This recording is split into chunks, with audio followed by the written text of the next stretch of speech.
His popularity may have started with an animated series, but he quickly made his way into the comic books. Hey guys, today I'll give you the comic book origins of Batman Beyond. Now, Batman Beyond isn't actually his proper alias name, it's actually just Batman, but it's the Batman years in the future. But anyway, this Batman is no longer Bruce Wayne, it is in fact a boy named Terry McGinnis.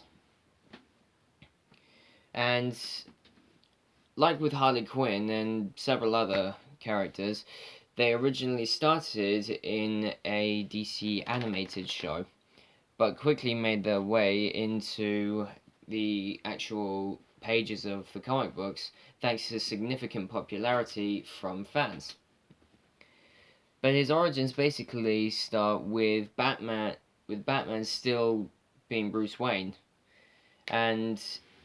But this Bruce Wayne is a bit older, as he's developed a sort of gauntlet to help him with the pain in his right arm, as he's able to punch harder, and whilst he's stopping a few criminals, one of them even mentions the fact that with that gauntlet he's as strong as Superman. Imagine if he had a whole suit with that. And that's where he got the idea to make the Batman Beyond suit. When he made it, he was even older now, and he was stronger and able to fly. But whilst he was making his way to a airplane hangar where a kidnapping had taken place for a ransom of $5 million. I know, it's mental. The suit held up fine, but Bruce was actually having a mild heart attack when one of the goons was actually beating him with a really big wrench. And Bruce saw a gun on the floor and reached for it and did the only thing that he had sworn never to do, and used a gun.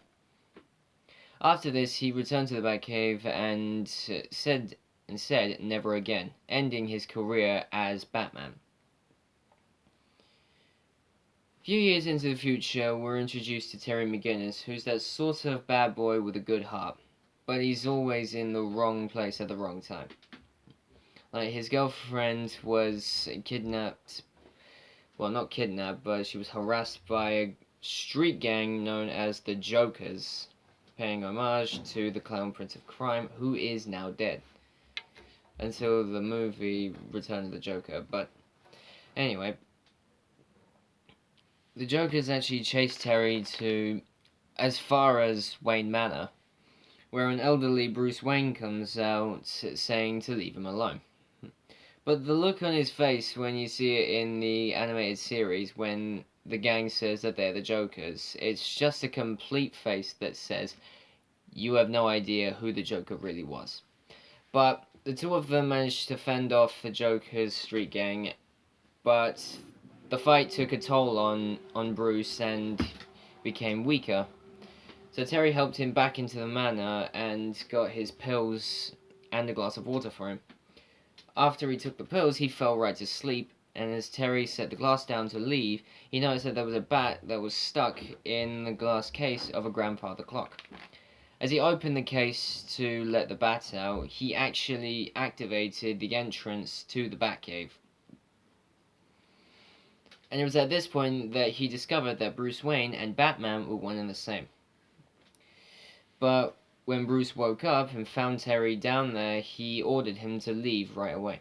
But when he got home, he found his mum outside the apartment with the police, saying that that his dad had been killed. But Terry finds a small disc in a picture frame of him and his dad.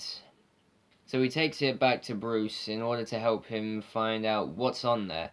But he tells him to go and ask help from Commissioner Barbara Gordon, since he's no longer Batman, but she followed in her dad's footsteps and became the commissioner of the police department.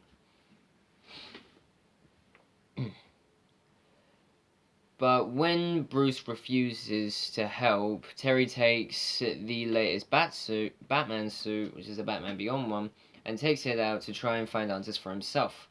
But he manages to find out who had his dad killed, and it was the boss of what is now known as Wayne Powers instead of Wayne Tech. And basically, he managed to take him down and expose him for who he was, but it made Bruce realize that Gotham still needs a Batman.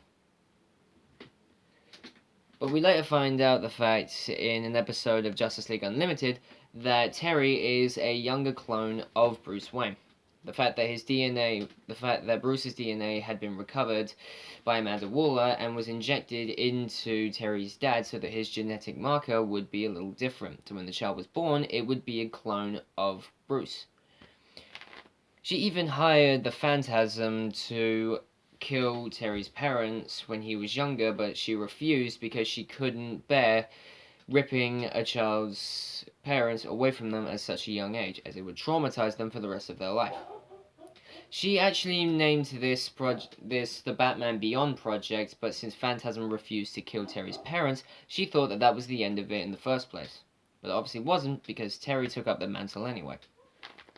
The suit allows him to fly, have super strength. It even allows him to turn invisible as well, which is kind of cool. But that's about it for Batman Beyond, guys. Be sure to like and subscribe and comment what you think down below. And I'll be back next week to give you more origin stories. See you guys.